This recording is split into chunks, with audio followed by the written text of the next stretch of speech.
Ibamba lephini le-SAPS uSenthumulo liphawule ngesinqumo sokuchithwa kwe-PKTT njengebhizinisi elingajwayelekile. Izindaba zeNkanyezi TV uzethulelwa uNothiba Maphumulo, sawubona mlaleli. uLieutenant General Hilda Khosi Senthumulo, isekela likaKhomishana Kazwelonke Wezokubona Ubugebengu, ethula ubufakazi kwiKhomishini kaMadlanga ePitoli mhla zingu-28 kuLwezi. Ibamba likaKhomishana Wamaphoyisa Kuzwelonke obhekene nokutholwa kobugebengu nguHilda Senthumulo njengamanje wethula ubufakazi phambi kweKhomishana kaMadlanga yophenyo ePitoli. Ibamba likaKhomishana Wamaphoyisa Kuzwelonke obhekene nokwethulwa kobugebengu uHilda Senthumulo usebize isinqumo sokuhlakaza ithimba le-PKTT i-Political Killing Task Team njengento engajwayelekile. Ukusho lokhu ngenkathi ethula ubufakazi phambi kweKhomishana kaMadlanga yophenyo ePitoli.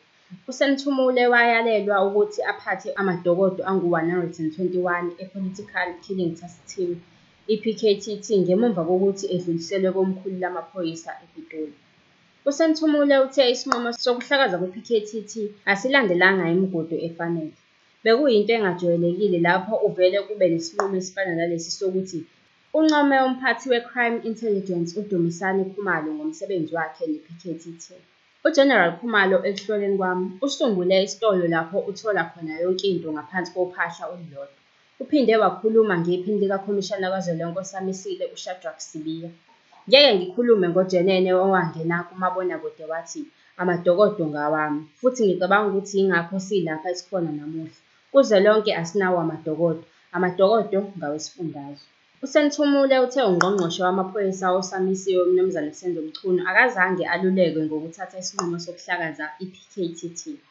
Udaba lwamadokodo angu-121 athunyelwe ekomkhulu lamaphoyisa yithimba eliphenya ngokubalwa kwezepolitiki KwaZulu-Natal, i-PKTT, luzophinde lungene kwiKhomishana kaMadlanga ephenya ngoLwesihlanu ekuseni. Amadokodo anikezwe ngokusemthethweni uSenthumulo esikhundleni sakhe njengokhomishana wophiko lwabaseshi kanye ne-Forensic Services ngoMashi.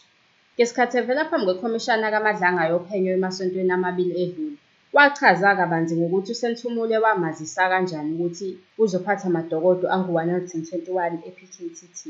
Yilapho-ke uGeneral Senthumulo engibuza ukuthi ngiyazini ukuthi i-PKTT isiphethiwe. Ngabe sengithi angazi. Wabese ethi wonke lawo madokodo eza kimi. Kwakulungile ngoba ukubulawa kwezepolitiki kungaphansi kwegunya lami. Kuchaza oyinhloko yamacala abucayi nodlame kwa-South African Police Services uMary Motsepe. uMotsepe uthe uyalelwe ukuthi angamele ukuhlolwa kwamadokodo akhe. uJustice Mbuyiseni Madlanga ebuza ukuthi kungani kungenziwanga lokhu eKZN. Kungani kwadingeka ukuthi amadokodo eze ekomkhulu ukuze enze lolu hlelo? uSenthumulo kulindeleke ukuthi akhulume ngokuthi iphini likaKhomishana Kazwelonke omisiwe uShadrack Sibiya unani mayelana nokudluliswa kwamadokodo. Sicela ushiye ukuphawula kwakho ngalolu daba kwi-comment section. Izindaba zeNkanyezi TV ubuzethulelwa uNothiba Maphumulo.